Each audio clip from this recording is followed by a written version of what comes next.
இந்த பதிவை பார்க்க போகிற அத்தனை அன்பர்களுக்கும் அடியார்களுக்கும் அடியனுடைய பணிவான வணக்கங்களை தெரிவிச்சுக்கிறேன். அத்தனை அடியார்களையும் திருவடி வணங்கிக்கிறேன். அன்பினை பெறுவாயாகில் அதர்மங்கள் அனைத்தும் நீங்கி துன்பமும் தவிர்ந்து போகும், துயரமும் இங்கு உண்டோ சொல்வார். இந்த பதிவில் நம்ம பார்க்க போகிறது திருமூலர் ஒரு திருமந்திரத்திலேருந்து ஒரு பாடல், ஒரு சின்ன அழகான ஆழமான கருத்துள்ள ஒரு பாடல். திருமூலர் பாடலுக்கு கருத்துக்கு சொல்லவா வேணும்? அருமையான பாடல்கள் ஒவ்வொன்றும். திருமந்திரம்னா மந்திரம் தான், அது சொல்லவே வேண்டாம். படிக்க படிக்க படிக்க படிக்க எங்கேயோ ஆழத்துக்குள்ளே கூட்டிகிட்டு போகிற மாதிரி இருக்குது. அவ்வளவு அற்புதமான திருமந்திரம் இது. இத்தனை வயசு வரைக்கும் நான் படிக்காமல் போயிட்டேனே அப்படின்னு ரொம்ப குறைப்பட்டுக்கிறேன். சில பாடல்கள் எப்பயோ சில காலத்தில் அது ஏதோ காரணத்துக்காக படித்தது எப்பயோ. சில பாடல்கள் மனசில் இருக்கும். ஒரு சில பாடல்கள் அது 10க்கும் கம்மியாக கூட இருக்கும். அதுக்கு மேலே எனக்கு திருமந்திரத்தை பற்றி தெரியாமல் இருந்தது. திருமூலர்னு ஒருத்தர் இருந்தார். அவர் இந்த கதை சுருக்கமாக அவ்வளோதான் தெரியும்.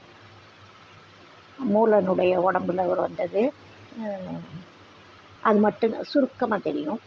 இப்போ தான் படிக்க படிக்க படிக்க இந்த 12 திருமுறையும் படிக்க படிக்க படிக்க இந்த திருமந்திரத்தில் இருக்கிற சுவைகள் பார்க்க பார்க்க ரொம்ப அருமையான, இவ்வளவு காலம் வீணாக்கிட்டோன்னு நினைக்க வைக்கக்கூடிய மந்திரங்கள் தான். மந்திரம்தான். அதில் ஒரு பாடல் 2006 பாடல்.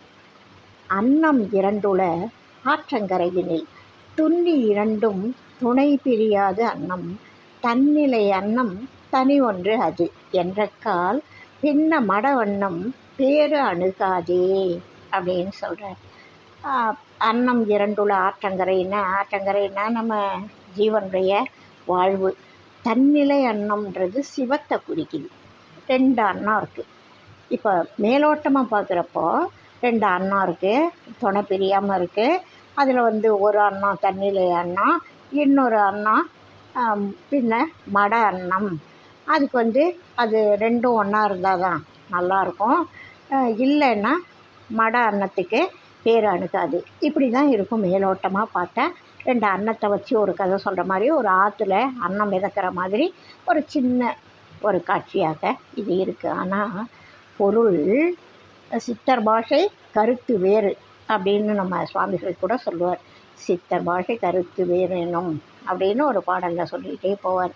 அதுபோல் இவங்களுடைய வார்த்தைகள் ஒன்றா இருக்கும், அது காட்டும் பொருள் உட்பொருள் வேறையாக இருக்கும். அது சொல்கிறாரு, இந்த ஜீவன் இருக்குல்ல, அது இந்த உலகத்தில் வாழறதுக்காக வடிவெடுத்து ஒரு உருவம் கொடுக்குறாரு இறைவன். அந்த உருவத்துக்குள்ளே அந்த ஜீவன் வாழ்ந்துட்டுருக்கு. அந்த வாழ்க்கையில் சிவ அன்னம் ஒன்று, ஜீவ அன்னம் சீவ அன்னம் ஒன்று, 2 அன்னங்கள் இருக்குது.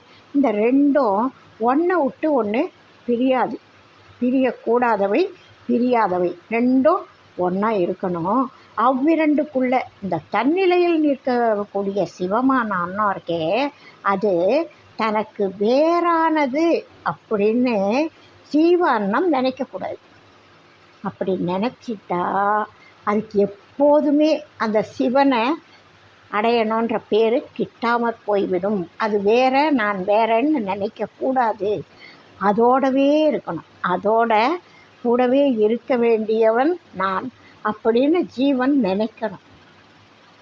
இந்த சிவன் கூடவே இருக்கணும், நான் தனியாக இருக்கக்கூடாது, அது வேற நான் வேறன்னு இருக்கக்கூடாதுன்னு ஜீவன் நினைக்கணும். அப்படி நினச்சா மட்டும்தான் சிவப்பேர் கிட்டும்.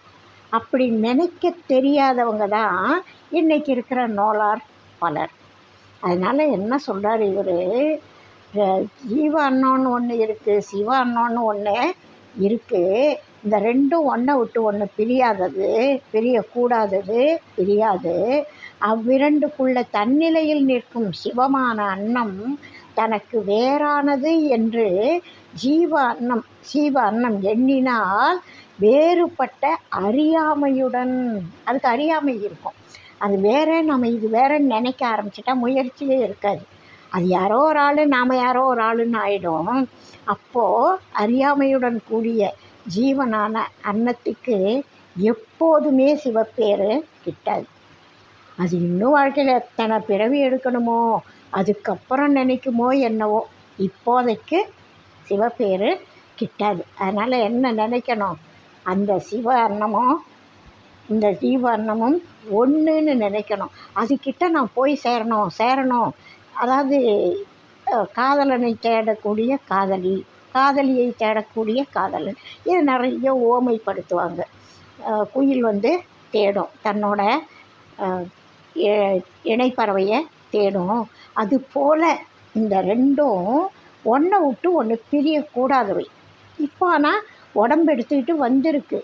இதுக்கு முன்னாடி சிவனில் இருந்தது, இப்போ ஜீவன் மாதிரி இன்னொரு அன்னமாக இந்த உடம்பு எடுத்துக்கிட்டு வந்திருக்கு.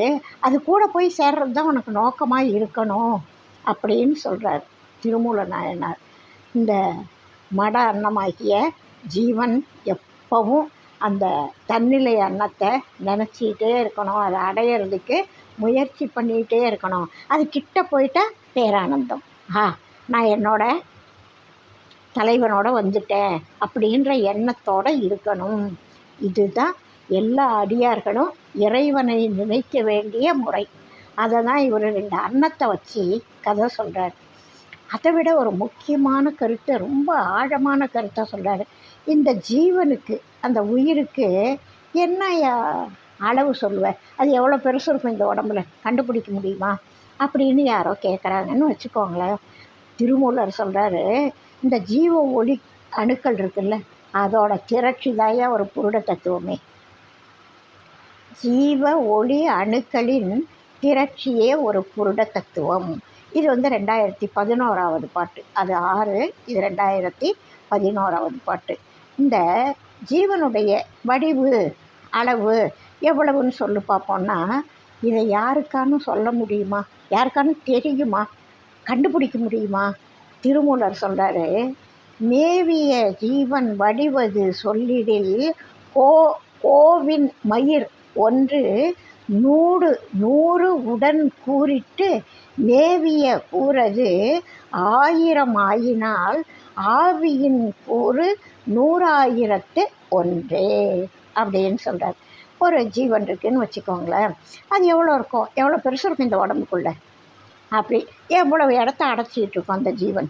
அப்படி தேடி பார்க்குறேன் காந்தியைத்தான் காணோம், தேடி பார்க்குறோம் ஜீவனைத்தான் காணோம். தனக்குள்ளே தான் தேடி ஜீவனை கண்டவர்கள் எல்லாம் கண்டவர்களாக ஆகிவிடுவார்கள்.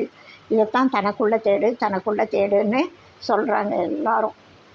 இந்த ஜீவனுடைய வடிவு அது சொல்லிடில், இவர் சொல்கிறார் திருமூலர், மேவிய ஜீவன் வடிவது சொல்லிடில், மேவிய இந்த உடம்புக்குள்ளே குடியிருக்கிற ஜீவன் வடிவது சொல்லிடில் கோவின் மயிர் ஒன்று, பசு இருக்குல்ல, அந்த பசுவோட ஒரு முடியை எடுத்துக்கோங்க, அதை 100 வெட்டுங்க, ஒரு முடியை 100 வெட்டுங்க, அந்த 100 உடன் கூறிட்டு மேவிய கூறு அது, அந்த ஒரு கூறு இருக்குல்ல, அது 100 வெட்டினீங்க, இப்போ 99 அப்படி ஓரமாக வச்சுடுங்க, ஒரு கூரை எடுத்து அதை 1000 ஆக்கணுமா. இது சுலபமான வேலையான்னு பாருங்கள். எவ்வளவு பொடியாக இருக்கும், எவ்வளவு சின்னதாக இருக்கும்னு பாருங்கள்.